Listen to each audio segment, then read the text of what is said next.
more Shabbat. Maybe. All right. That's where we at. Everything good?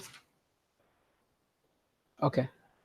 All right. So since I know you all probably didn't read the Torah portion, I won't even have to ask that question.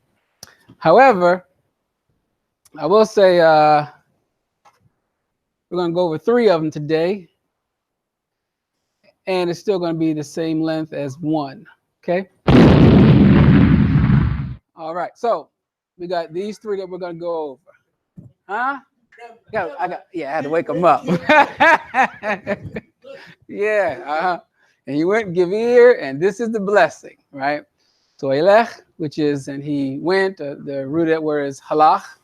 The word there, hazinu, which is give ear. It's in this hit fill pattern here. And then zot habarecha, which is, and this is the blessing. All right. So before we actually do the Hebrew of it, we got a couple of things. One is we're going to talk about Song of Moses. What is the design of this song? I'm sure you guys read it. So what did you get out of the purpose of the song? Excellent. We'll keep going. The song of remembrance, song of meditation. It's real encouraging at the beginning, and then all of a sudden it goes south. Talking to the microphone. I said at the beginning it's a real encouraging song. It kind of starts out with a praise to the Most High, and then it starts talking about the people themselves and how they lost their way, and that they need to be reminded to go back to the old past, ask the ancients what happened, and then it starts to talk about how, as they got the blessings and got prosperous, they begin to forget their mighty one, and they need to turn back to him and remember who they are and why they're in the position that they're in. You know. Okay. All right. So you see the bottom right, it says a song and dance, right? So there's a song, and we're going to talk about a little dance. Now, it's not going to be a physical dance, obviously, but it's a dance to go with the song. We're going to see how that dance works in a minute. All right. So here are the 3. We're going to do it in the English and in the Hebrew. If you guys care to join me at any time, you're more than welcome. Okay. All right. So the first part of it is, and I'll just read it. The first one. It says, "Wailech Moshe Deber et Debariym Haile el Chol Yisrael or Yashrael." And it says, and Moses went up and spoke these words unto all Israel. Second one, I will break down here. They got a bunch of commas, so I guess I'll let you guys follow along with this one. Hold on here. All right, so this is the Parsha here. Okay, so it says Ha'azinu, which means give ear. And then it says Hashemayim, which is the heavens. Then it has, what's that? Wa'ada Bera. Okay, great. And I will speak. And next one is Tishma. Okay, good. I'll go ahead and just finish up myself. Haaretz Imrekbi, which is basically the words of my mouth. That, at least how they're translated in the English here. All right. The next one is, and this is the blessing wherewith Moshe or Moses, the man of Elohim, blessed the children of Israel before his death.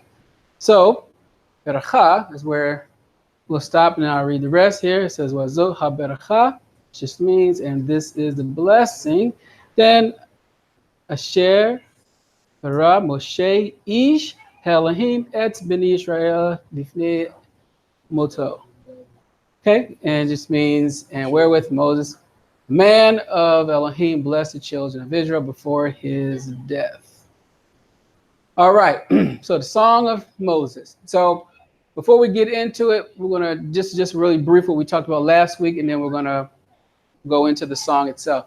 You guys ever get together, you and Yoko get together so y'all can get a song together? I know she sent a song, but it wasn't the Moses song. But I was just curious, did you ever talk about this? Okay, You mean last Shabbat? Oh, okay, hallelujah. Look forward to it. Now, 31:19 says, now, therefore, write you this song for you and teach it the children of Israel, put it in their mouths, that this song may be a witness for me against the children of Israel. For when I shall have brought them into the land which I swore unto their fathers, that flows with milk and honey, and they shall have eaten and filled themselves, and waxen fat, then will they turn unto other Elohim, and serve them, and provoke me, and break my covenant. And it shall come to pass, when many evil and troubles are befallen them, that this song shall testify against them as a witness, for it shall not be forgotten out of the mouths of their seed. This is why we should be learning it, because it's supposed to be in the generations. For I know their imagination which they go about, even now, before I have brought them into the land which I swore. So he even knew there were rebels already in the midst, that this is going to happen later on. Okay? So two things we're going to get out of this here is what happened in the past, what will happen in the future. That's the point of this song. Okay, because the present is I'm taking them into the land anyway, right? So I need to, the whole point of the seed is understanding it so they can learn what happened in the past and what's going to happen in the future. And if they learn this song, it is supposed to be better prepare them for end time prophecy. Okay. All right, 32 verse 2 says, my doctrine shall drop as the rain, and my speech as distill, right? And I put the Hebrew up there, right? Tizal, which means to drip or to flow as the dew, as the small rain upon the tender herb, and as the showers upon the grass. Because I will publish the name of Yahuah, ascribe you greatness unto our Elohim. He is the rock. His work is perfect, for all his ways are judgment. Elohim of truth and without iniquity. Just and right is he. Huh? What are you talking about? My 32 verse 5 now. They have corrupted themselves. Their spot is not the spot of his children. They are a perverse and crooked generation. Okay, so overview of what we just read. His doctrine, right?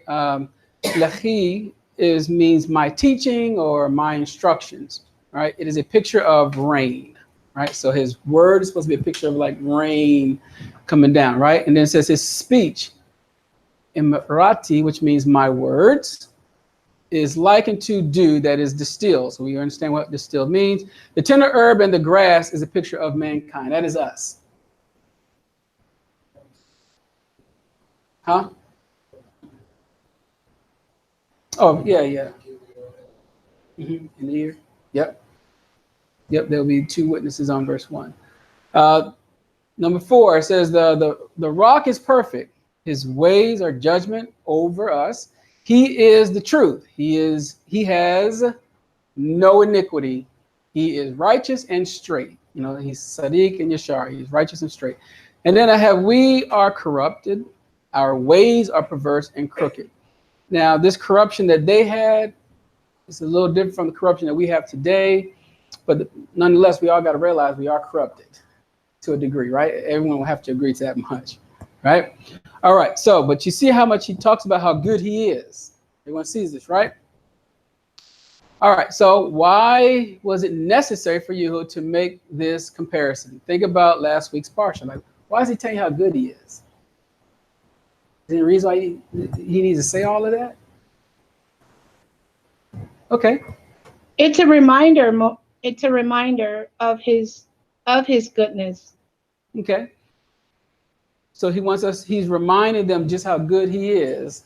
When you start to do bad things or corrupted things, he still wants you to know what he is in comparison to what you are, right? So 31:16 and 17, and Yahuah said unto Moses, behold, you shall sleep with your fathers, and this people will rise up and go a-whoring after Elohim of the strangers of the land, whether they go to be among them, and will forsake me, and break my covenant which I have made with them. Then my anger shall be kindled against them in that day, and I will forsake them. and I will hide my face from them, and they shall be devoured, and many evils and troubles shall befall them, so that they will say in that day, are not these evils come upon us because our Elohim is not among us, right? And we went over that also, is like he's not within me anymore. Verse 18 says, and I will surely hide my face in that day for all the evils which they shall have wrought, and that they are turned unto other Elohim. All right, so you remember we went over this last week. I said how we can be displaced from Yahuah. The people are going to forsake Yahuah. Look at the pattern. Who does it first? People do it first. Then it says he forsook them and hid his face. The people will say, this is because Yahuah is not within me, or he's not among us. And then number 4 says he will hide his face even when evil comes upon them. All right, so remember we talked about that last week. So I said we pulled away from him first, so he pulled away from us. We got to understand this principle in this song as we go forward. All right. Verse 6 says, do you thus requite Yahuah, O foolish people, and unwise? Is not he your father that has wrought you? Has he not made you and established you? Remember the days of old. Consider the years of many generations. Ask your fathers, and he will show you your elders, and they will tell you. When the Most High divided the nations, their inheritance, when he separated the sons of Adam, and he set bounds of the people according to the number of the children of Israel. For Yahuah's portion is his people. Jacob is a lot of his inheritance. So I condensed this a little bit because one is the word for unwise. What makes you wise? Remember, Debariym talks about earlier in Deuteronomy, his statutes and his judgments is what makes you wise. The other part is he bought you, and then in Corinthians it texts the same thing. You were bought. We have to understand that you are bought. Okay, so a lot of times we start thinking we can do what we want to do, or how we want to do it, or what pleases us. And the Father's like, but I bought you, so you got to do what he says to do. Okay. All right. So we know that the Septuagint. I know we went over this before. In the Septuagint, it has, and when the Most High divided the nations, when he separated these sons of Adam, he set the bounds of the nations according to the number of the Malach, or the messengers, commonly called the angels of Elohim. And his people, Yaakov, became the portion of Yahuah, Israel was the line of his inheritance. So if you ever look at the table of nations, you already know you don't see Israel. Israel was not a nation. It was not a people, right? So he made them a people for himself. That's what you got to see here. And then, but also he set the nations according to what? According to the Septuagint here was what? The Malachs were over certain regions. Okay. Of course, we know what the Dead Sea Scrolls have. Let me drop this a little bit here. All right. So it says, when the Most High gave to the nations their inheritance, when he separated humankind, he set the bounds of the people according to the number of the children of Elohim. For Yahuah portioned it, his people, Jacob is a lot of his inheritance. So sons of Elohim and the messengers of Melachim are the same. Everyone familiar with that? Okay, great. And I'll put this back up. All right, so, okay, I did put it up there for you guys. All right, so here it is right here. I put unwise, and then I put this 1 Corinthians 6:20, for you are bought with a price. There, the esteem of Elohim is your body, and in your spirit, which you are Elohim's. And then for to be bought is 1 Corinthians unwise. We'll go with Debariym or Deuteronomy 4, 5, and 6. This is, behold, I have taught you statutes and judgments. He says, Yahuah my Elohim. Oh, not yet, Apple. We're going to get to you in just a minute. I have taught you statutes and judgments, even as Yahuah my Elohim commanded me, that you should do so in the land whither you go to possess it. Keep therefore and do them, for this is your wisdom and your understanding in the sight of the nations which shall hear all the statutes and say, surely this great nation is a wise and understanding people. So in this portion, when it says the foolish people are unwise, then you got to see what makes them wise and what makes them unwise. 32:7 says, remember the days of old, consider the years of many generations. Ask your father, and he will show you your elders, and they will tell you. What does that sound like? You remember, you ever hear something similar to that in outside the Torah? All right. Look at Yahuah or Jeremiah 6:16. Thus saith Yahuah, stand you in the ways and see and ask for the old path, where is the good way, and walk therein, and you shall find rest for your souls. But they said, we will not walk therein. A lot of us don't want to walk in it. Okay. All right. So I gave 2 slides just showing you how Israel was created. In other words, they weren't a nation back then. He created them and created them for a purpose, for a reason. So when Yahuah says he established or made you, he's stating that just as I made the heavens and the earth and the nation, he also created Israel. So Isaiah Yeshayahu 43:1 says, but now thus saith Yahuah that created you, O Yaakov, and he that formed you, O Yisrael, fear not, for I have redeemed you. I have called you by your name. You are mine. How can you say he's mine? Remember, he said he was what? He bought you guys. Everyone's bought. All right. Verse 4 says, since you was precious in my sight, you have been honorable, and I have loved you. Therefore will I give men for you and people for your life. Fear not, for I am with you. I will bring your seed from east and gather you from the west. I will say to the north, give up, and the south, keep not back. Bring my sons from afar and my daughters from the ends of the earth. Even every one that is called by my name, for I have created him for my esteem. I have formed him, yea, I have made him. Okay, so again, there's this prophecy, he's going to gather all Israel back, okay, and those that are called by his name. Everyone good so far? Right? 43:15 says, I am Yahuah, your Chodesh one, the creator of Israel or Israel, your king. This people have I formed for myself. They shall show forth my praise. So you got to ask yourself, are you showing forth the Father's praise? Is that what we're doing? And if you're not, you might want to just take a look at that at your own time. 44:2 says, thus saith Yahuah that made you and formed you from the womb, which will help you. Fear not, O Yaakov, my servant, and you, Yisrael, whom I have chosen. Remember these, O Yaakov and Yisrael, for you are my servant. I have formed you. You are my servant, O Israel, or Israel. You shall not be forgotten of me, and they shall be mine, saith Yahuah of hosts, in that day when I make up my jewels, and I will spare them as a man spares his own son that serves him. Hence, you got to do the serving part. Okay? We can't serve ourselves and things like that. All right, so Yahuah made them just as he made creation. So I just put a little parallel together really fast. But when we go back to creation story at some point, we're going to start showing the creation mirrors how he created Israel.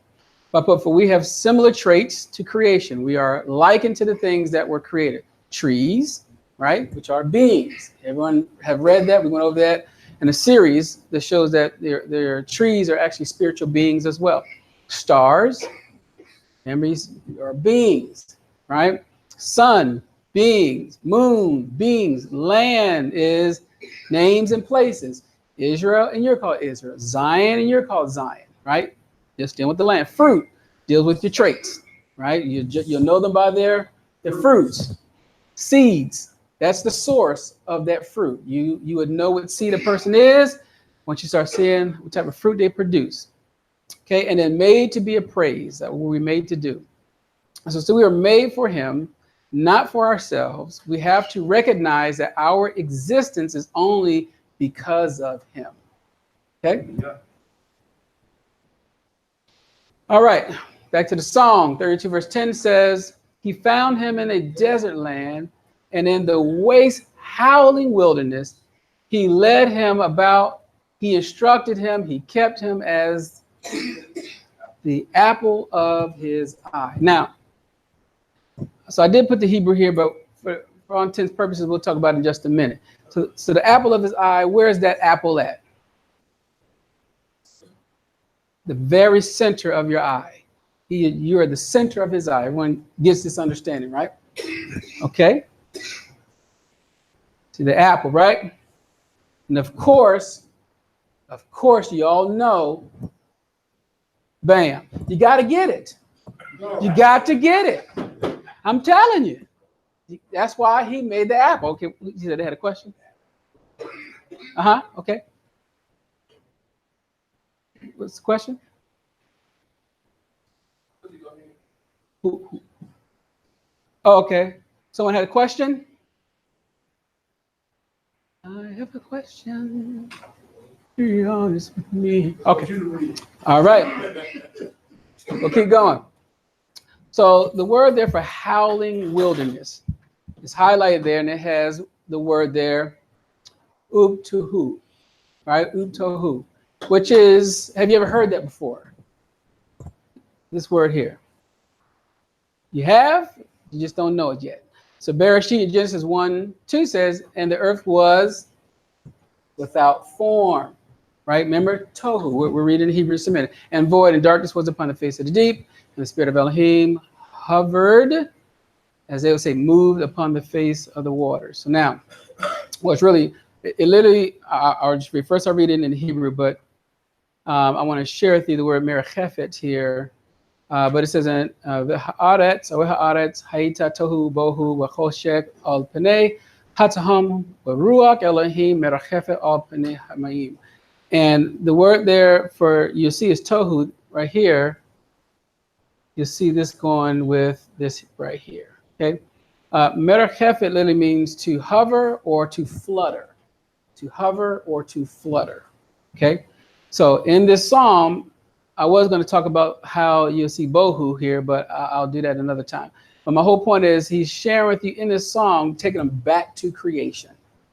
Okay, back to creation when there was nothing, just a howling wilderness, if you will, or a place without form. And that's how Israel was. They were a place without form. He didn't have them. He created them, just like when he created the earth, if you will. All right. 32:11, notice what it says, and an eagle stirs up her nest and what? Flutter. So the very next verse is about the flutter, and look at the word there, where in Bereshit you saw merachefet, here you see what? Okay, so is yerachef, right? Which is the same word that you'll see just in different syntax, but you'll see that these words are mirroring each other. So with creation, he's starting from the past, and we're going to go into the future, okay? He says, verse 12, so Yahuah alone did lead him, and there was no strange Elohim with him. He made him ride on the high places of the earth, that he might eat the increase of the fields, and he made him to suck honey out of the rock and oil out of a flinty rock. All right, so if you read the Torah portion, here with the summary of it. The Parsha starts off with a heaven and earth deal, okay? Then it starts talking about rain, dew, herbs, and grass. And I want you to see how this is tying back to the garden experience, right? So all things concerning the beginning. This is a howling or the wasteland. Then you hear him hovering or fluttering of the Spirit and Yahuah as he flutters over his people. And then you have Yahuah is our Father, and then Yahuah is pictured as what? A mother, right here, right? This is what a mother, just being, rated G here. This is the deal. He was taking care, nurturing Israel as well. Okay, is everyone with me so far? Oh, okay, sure. Okay, so her question is: if someone in the body being a different name, use a different name, are they not known by good fruits? For for example, if they do like crystals or smudging on Father and that. Okay, so I heard about using other names and then something about crystals. But she's trying to say if they're not following what the Father is doing, are they not considered? Okay, so as far as the name is concerned, a lot of what we're sharing is really transliteration. So when we say transliteration, let's just say someone's using Yeshua, for an example. I'm not sharing that whoever's using Yeshua is now and don't have no fruit. You know what I mean? Or anything like that. As far as crystals, I'm not clear as to what they mean by crystals. But if we're saying, well, it's Yahuah or Yahuah or Yahweh or Yahweh, you know, and we're saying, well, any one of these names outside of what we use, everyone else is wrong. That's not what I'm saying.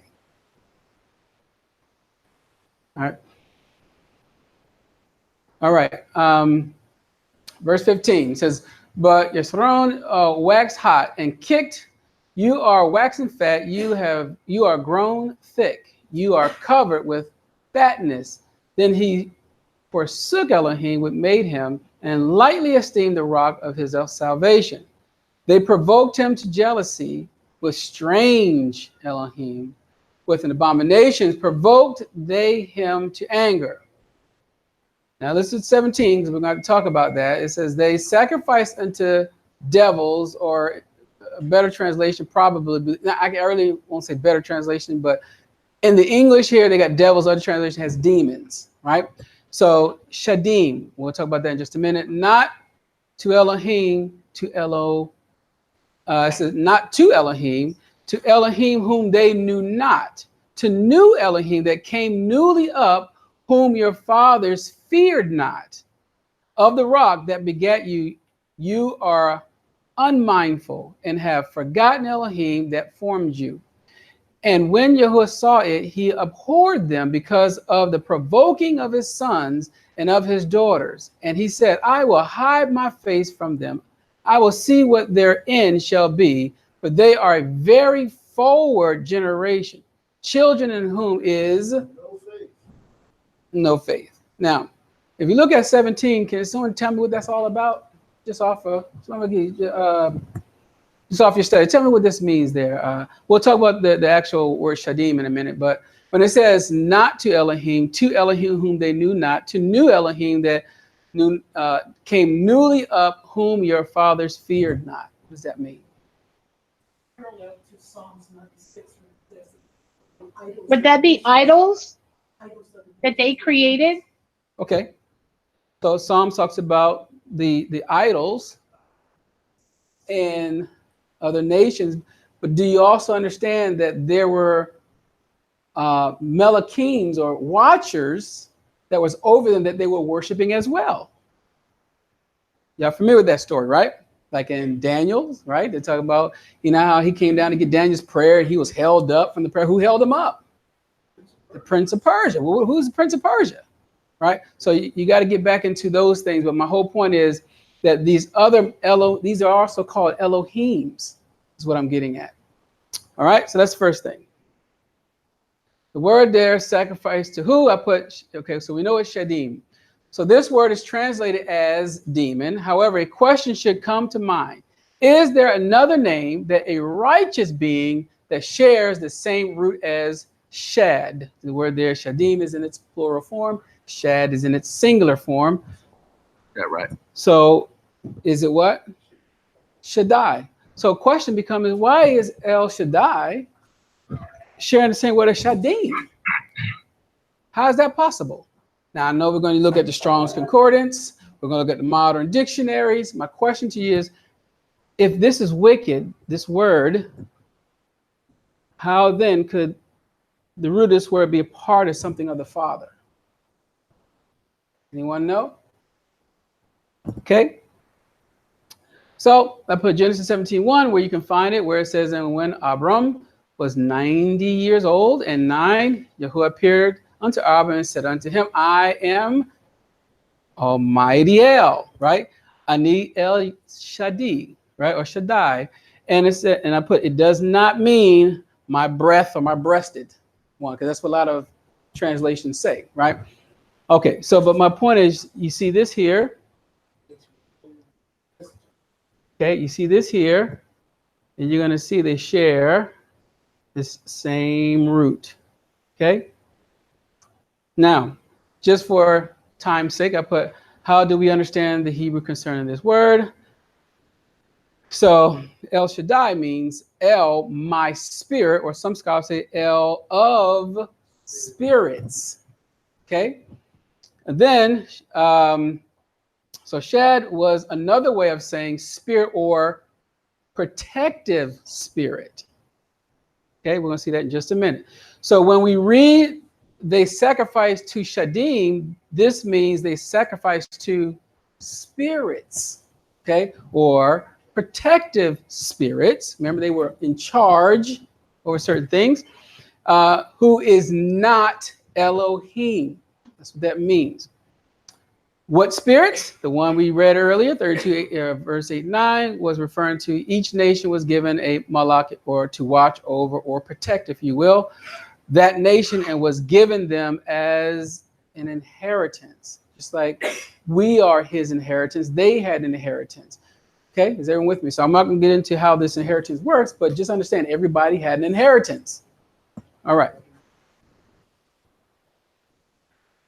All right. Here we go.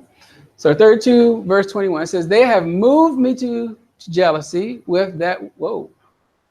Let me go back one, I guess. This is pretty slow, huh? All right. All right. So they have moved me to jealousy with that which is not Elohim. They have provoked me to anger with their vanities, and I will move them to jealousy with those which are not a people. I'll provoke them to anger with a foolish nation. For a fire is kindled in my anger, and shall burn unto the lowest hell, Sheol, and shall consume the earth with her increase, and set on fire the foundations of the mountains. I will heap mischief upon them. I will spend my arrows upon them. They shall be burnt with hunger and devoured with burning heat and with bitter destruction. I will also send the teeth of beasts upon them with the poisonous serpents of the dust. The sword without and terror within shall destroy both the young man and the virgin, the suckling also with the man of gray hair. Okay. And even if you dye it, it's not going to change. You're still talking about that same one. Huh? I just want to verify. Just want to verify. You can dye all the gray you want. The Father sees past that. All right, we'll keep going. I was wondering if you read the Torah portion.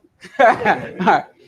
32 verse 26. I said, I will scatter them into the corners. I will make the remembrance of them to cease from among men.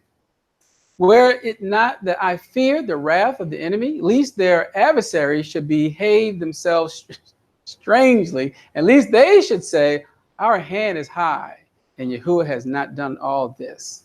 For they are a nation void of counsel, neither is there any understanding in them.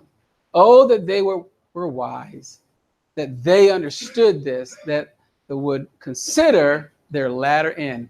They weren't considering what's going to happen in the end. How should one chase 1,000 and two put 10,000 to flight, except their rock had sold them, and Yahuah has shut them up? For their rock is not as our rock, even our enemies themselves being judges. Okay? So we need to see and say, now that I see Yahuah, it is my fault. So we have to acknowledge our faults. A lot of us don't tend to do that. We have to acknowledge our faults. How can I return to you? How do I rebuild my relationship with you? That has to take place, right? But you can't have a relationship until you acknowledge the fault, right? You can't just brush over the fault. You got to acknowledge it. And then once you acknowledge that, hey, I've done you wrong, I've done something to you, I apologize, can I get it right? And if that's a yes, then how can I get it right? And then they can establish or reconnect in a relationship, okay? 32 says, for their vine is of the vine of Sodom and the fields of Gomorrah or Amorah. Their grapes and their grapes of gall, which is bitter. Their clusters are bitter. Their wine is the poison of dragons and the cruel venom of asps. Is not this laid up in store with me and sealed up among my treasures? To me belongs vengeance and recompense. Their foot shall slide in due time. For the day of their calamity is at hand, and the things that shall come upon them make haste.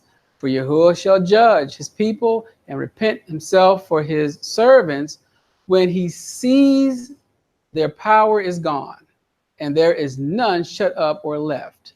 And he shall say, where are their Elohim, their rock, in whom they trusted, which did eat the fat of their sacrifices and drank the wine of their drink offering? Let them rise up and help you and be what? Your protection. Remember I told you about those protective spirits. Let's see if they can protect you from me or from whatever's going on. Okay? How are we doing so far? I almost finished the song, then we'll talk about the dance. Dance is a little bit easier. All right, 39 says, huh? Yeah, this is a good song in your heart. Huh? Oh, yeah. Make sure you get some tissue. See now that even I am he, and there is no Elohim. And King James has with. It's really beside me. I will kill, and I will make alive. I will wound, and I will heal. Neither is there any that can deliver out of my hand. For I lift up my hand to heaven and say, I live forever. If I with my glittering sword and my hand take hold, judgment, I will render vengeance to my enemies and will reward them that hate me.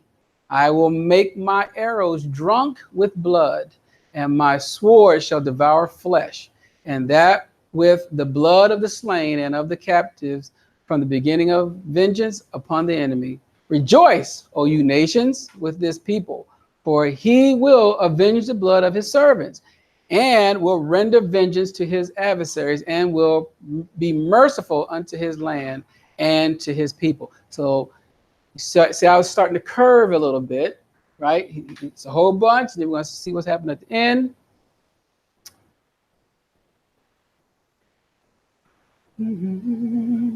All right. I figured we'll do that.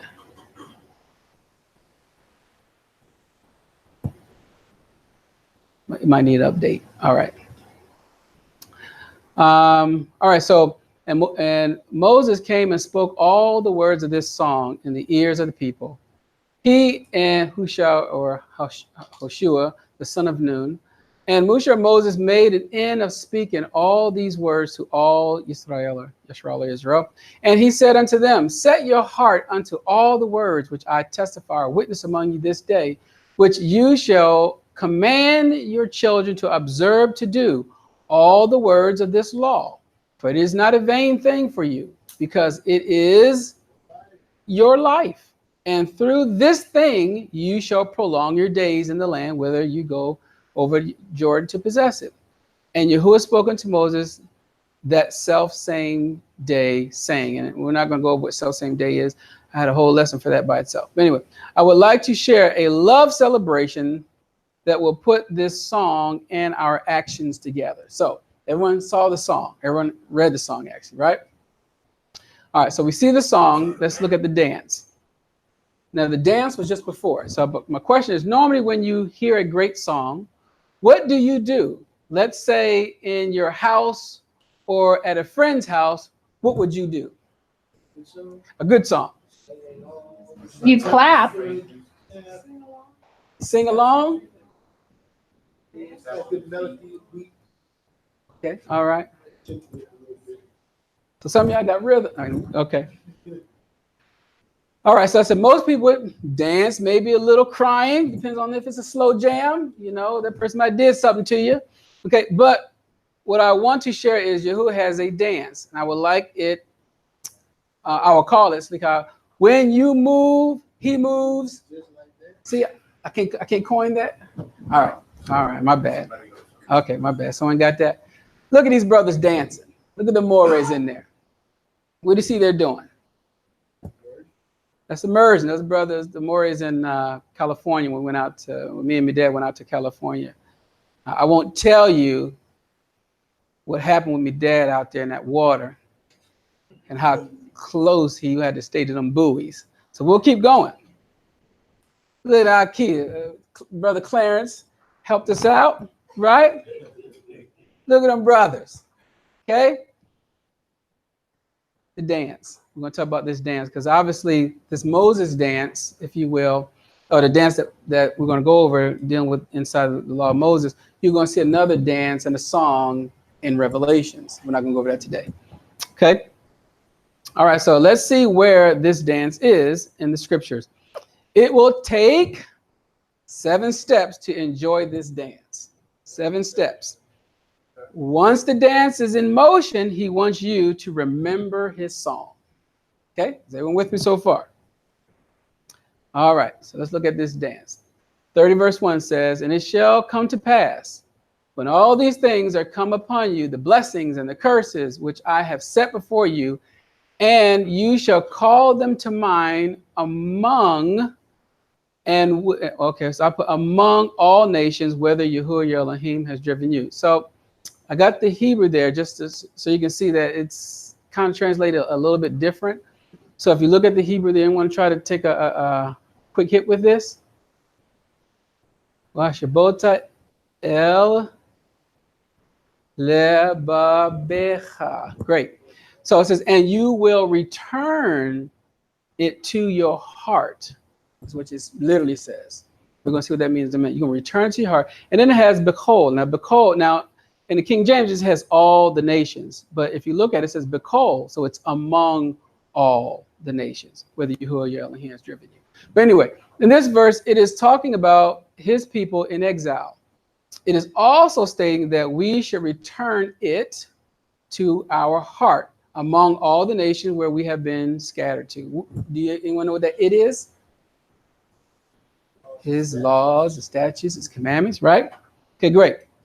Another way of saying this is return yourself to your heart or mind. Now I put, what does this mean? So Yahuah wants us to know who made the first step backwards. That's the whole point, right? So everyone agrees, according to that song, according to what was written, we did, right? So that first step you took back. See that dance? You took that back. Then it says, who abandoned who in the relationship? We did, right? There's another step back. You forsook me, then I forsook you. Just like that. Just like that, right? We have to acknowledge this. It can be hard to come back to a person that has rejected you, okay? It would take mind and heart to make this work. Everyone ever had that issue where it's kind of hard to get back to that person? Yeah. Okay.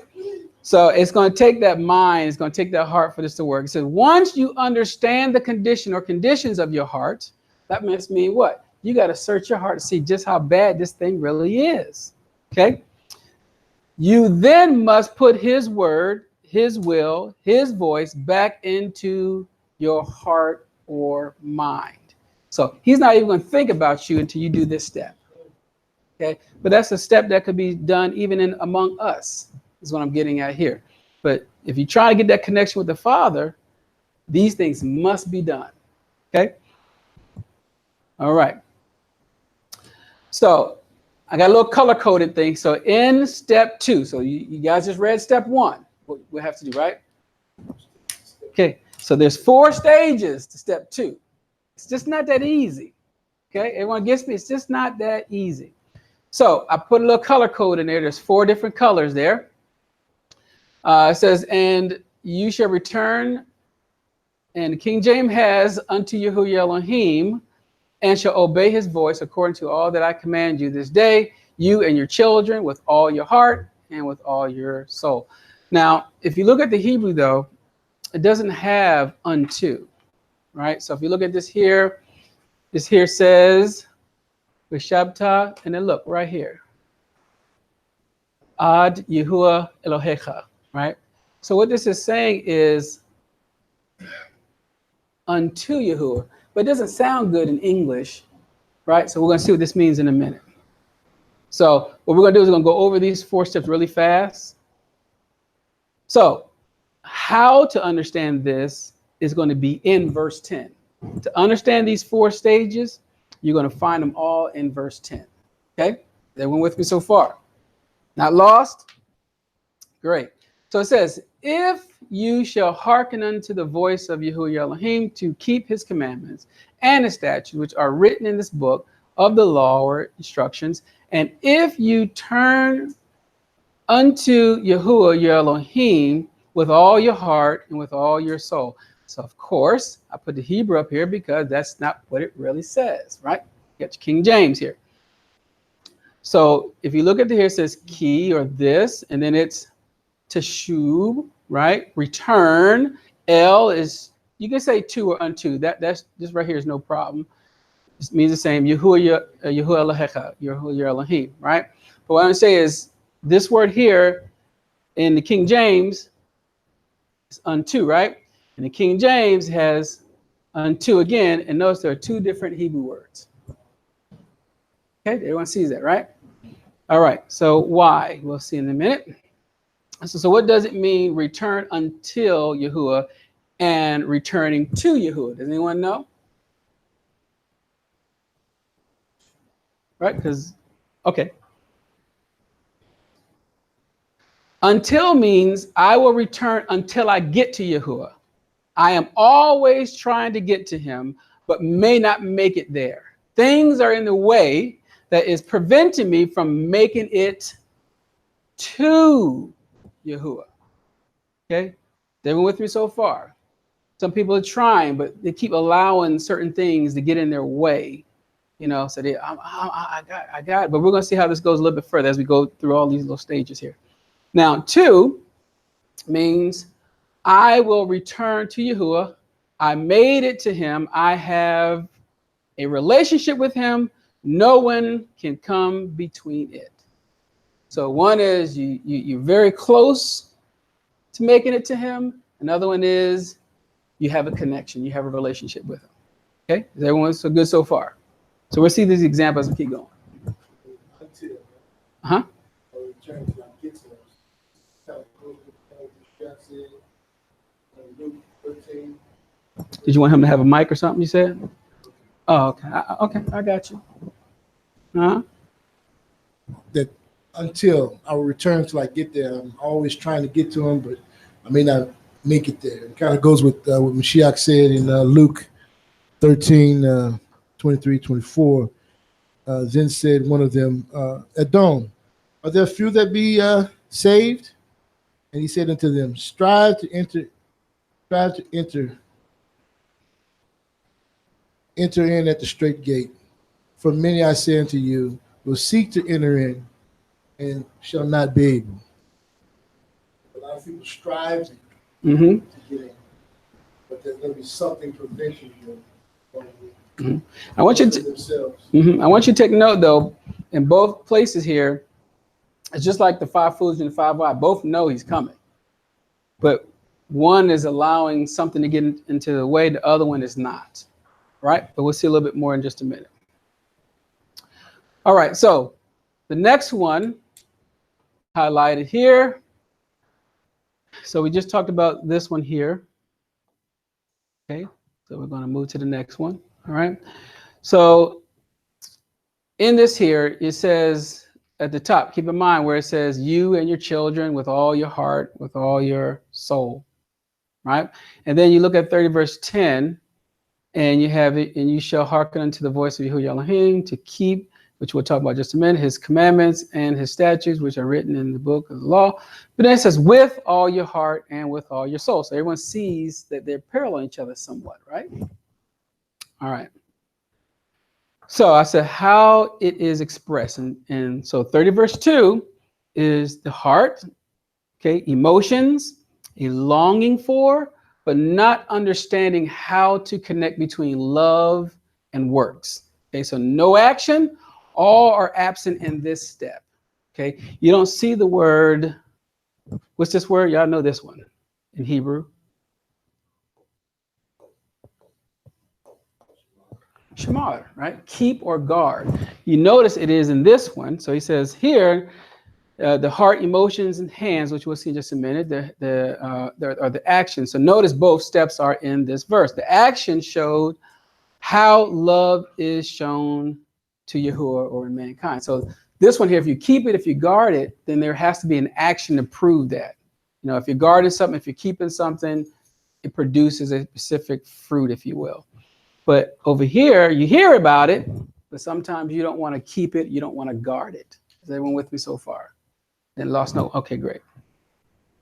The next one we're looking at is right here. Okay, we're looking at this one right here. So now, let's look at this one in a little parallel here. So here it has, you hear his voice, then you want to do it, you want to obey, something is just in the way. So your emotions will not allow you to take action, right? Emotional love, which is just a longing for love. That's all it is. Your emotions, because sometimes you feel good one day, you feel bad another. Your emotions go up and down. You think you have love, and and it's all based off of your emotions, right? All right. On the other hand, when you look at it, he says you hear his voice and you guard or keep it. The last part is missing in this verse, which is the word keep or shamar. So once you hear, the question will you obey? Okay, you have to go beyond your emotions.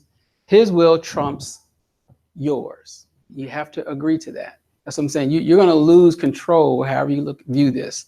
It's not about you. You're not in control of nothing. He is. All right, the last part of it, step 4 here. I hope I didn't hit it too many times. All right. So the last step here is his commandments and the statutes which are written in this book of the law. So I said, I have a longing to obey his voice. Some commands I just can't do, right? Some things I like, some I don't like. Something I am just not willing to do. Okay, it is not resonating in my heart or actions to do. Okay, maybe one day. So I'm striving to get there, but until I get there, I'm just not there yet. Okay. However, in 10 it says, I will keep and guard all his commandments, statutes, and written in his Torah and instructions. I will run to him with my whole heart or mind and show with actions, right? My soul is in it. I will return to his ways. You got to make a decision. What do you want? Okay. All right. We'll keep going. So that's step 2. We'll move on to step 3. Step 3, step 3 of this dance. It says, then Yahuah Elohim will turn your captivity and have compassion upon you, and will return and gather you from all the nations, whether Yahuah Elohim has scattered you. If any of you be driven out unto the outmost part of Shamayim or heaven, from there will Yahuah Elohim gather you, and from there will he fetch you. And Yahuah Elohim will bring you into the land which your fathers possessed, and you shall possess it, and he will do you good, and multiply you above your fathers. Okay, so when you take the first step in all seriousness of heart and action, he will begin to have compassion and draw back to us or back to you. Everyone good so far? Right, so summary of what we have of the first 3 steps. We hear his voice, we obey his voice, then we can get his attention, okay? And then he will hear and see you. You see you now as his people, okay? Number 2, return your heart and mind to him. That means what? You have to search your heart, right? Then if you do that, he will return to us and visit our heart and mind. And number 3, we start to draw near to him in action and in truth, that is our works. He will draw us back to him and take us to the land.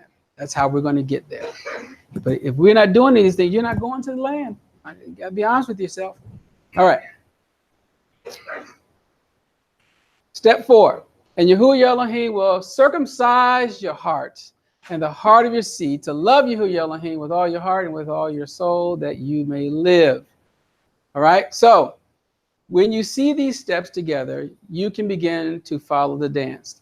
The first 2 steps is really us. All right. He is just responding to our heart and actions. He never stopped loving us. We stopped loving him. By stop loving him, meaning what? We stopped loving his word of truth. That's how this stopped.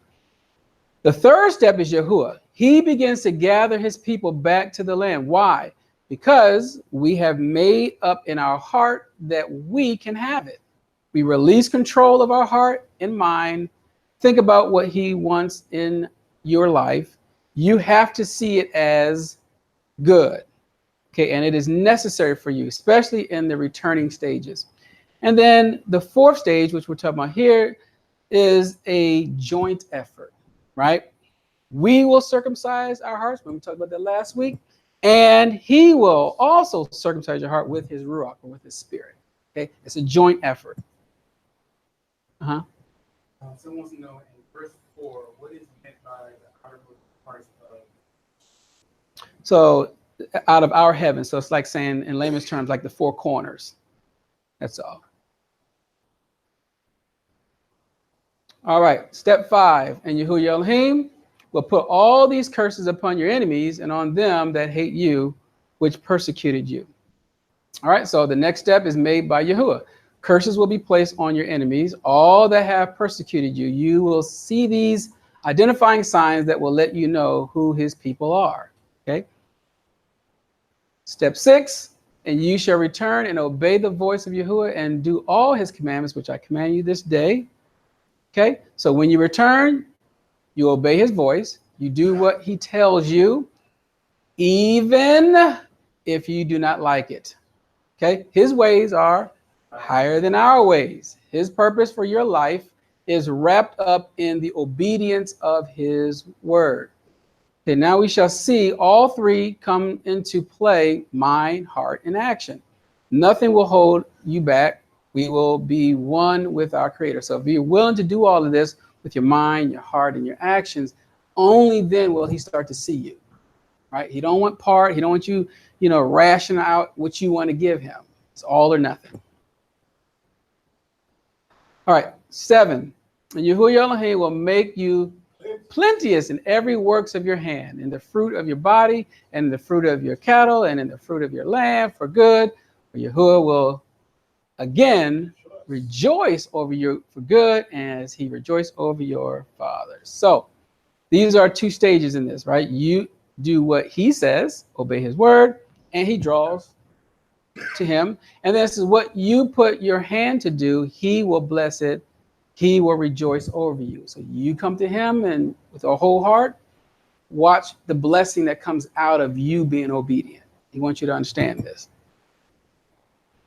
All right, so, and then of course we talked about 10, where it says, and you, if you shall hearken unto the voice of Yahuah Elohim to keep his commandments and his statutes, which are written in this book of the law of the Torah, and if you turn unto Yahuah Elohim with all your heart and with all your soul. This verse is a summary of all the steps. It helps us see our problems in verse 2. That's why it was broken down into 4 stages, but allows us to see what is possible with obedience. Okay, so this dance is helping us learn how to love again, how to return to your first love. Love takes patience, obedience, humility, and openness. Okay, if you don't want to have all of these, you're going to have a hard time getting back to the right spot. All right, so the bigger picture. When we look back on history, what caused us to be in this condition? Disobedience, withdrawing from or forsaking him. The love that he desired from us was lost. We turned our backs to him. We wanted options that was not in the covenant. Other nations looked more appealing, right? And I put, what was the promise to Abraham and how was it obtained? We would he would bless all nations. All his seed would be like the stars of heaven and the sands of the sea. Whatever we do in righteousness, he would bless it. We will have a relationship like no other. This earth will know what righteousness is through you, meaning the light is through you. We're called the light. Everyone with me? At the end of the day, this is not about you. Okay, you just receive the blessings for playing your part in a bigger picture that goes beyond this realm. Okay, the spiritual fight plays heavy on our obedience as well. Remember, there's a physical fight and there's a spiritual fight. There's a mental fight. There's a lot riding on this. Okay. All right. So I put his people are numb to things they do not understand. Okay. The song was not for them, but for the last generations. They needed to learn it to pass it down. Okay. Here's the question, and we're finished. All right. What path are you on? All right. So we need to understand two things. Are we walking his path? Are we making our own path? Okay. Now, if you look at the GIF here, notice that he's an oversized, meaning you're making your own path. You're operating like the Elohim. Okay, you're now starting to reshape and reform things the way you want it to go. Okay, so you got to think about that in that. So I put Debariym 33:4 says, Moshe commanded us a law. That word there, even, is added. So if we just remove the even part, you got Moshe commanded us a law, the inheritance of the congregation of Yaakov. So the law is the inheritance. By doing this, gives you the inheritance. That's all it is. Okay. All right. So, any questions? Or yes, Shelot?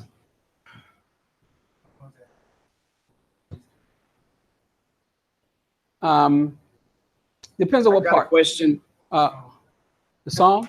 Well, once we get the song, then we can start breaking down the song. But for children, I would say I would break down my verse, and then I would give context as to what happened. So you might have to put it in a form of a story for children.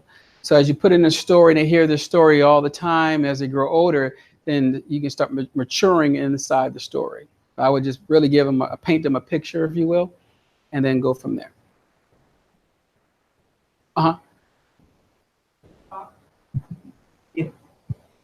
Yeah. You said Gilbert? I got a question. Yes. Have you ever seen that section of scripture, Hazino, in a Torah scroll? Yeah. Is there a reason why it's separated into two columns? Yeah, because that's how the rabbis decided they wanted to break down the two parts, meaning there's two different understandings within that particular verse of Hazinu of the song. The other one of it is, a part of it is from the Masorah, but that would be me going into some stuff, but that's how they do it. If you're asking, is it in the original Torah? No, it's not. It's not divided like that in the original Torah. Oh, okay.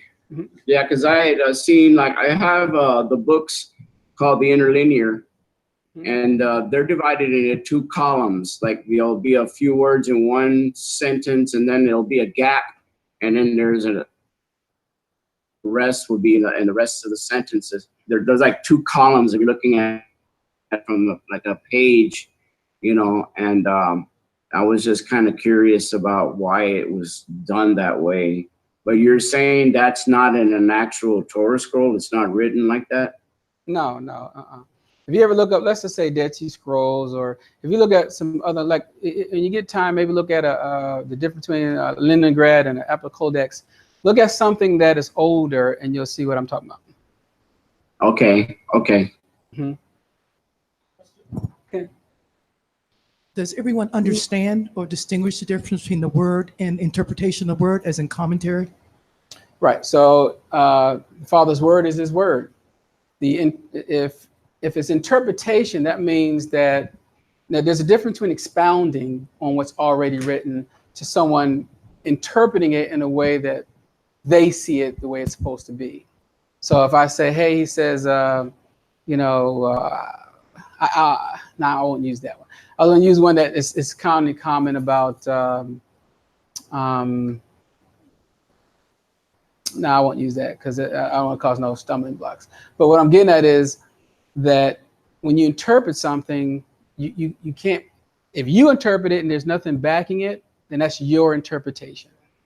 Okay, if it's something that you're expounding on, but you can give a scripture for it, then you're actually being able to prove what you're expounding on realistically. Mm-hmm. Okay. Mm-hmm. Anyone else?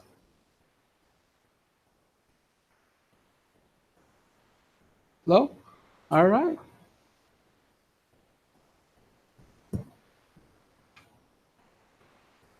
Okay. All right. Well, that wasn't too painful, was it? Wrapped them all up in one? Hallelujah.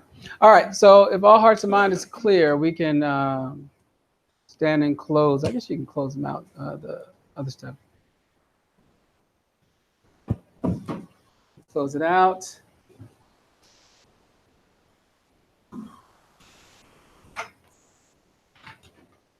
All right.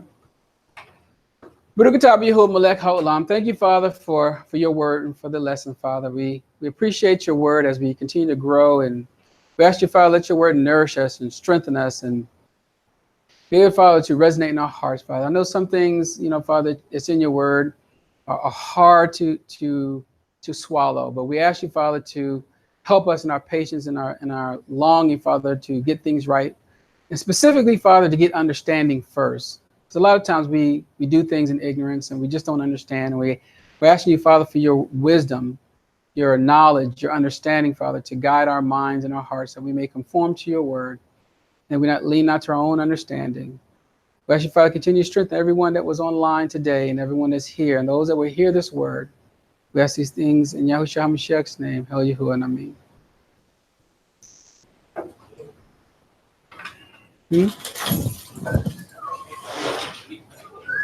Oh.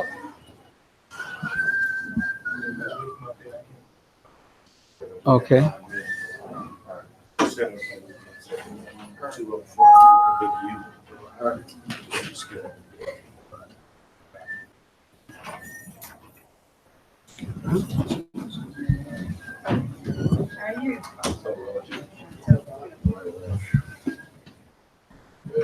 Shabbat Shalom.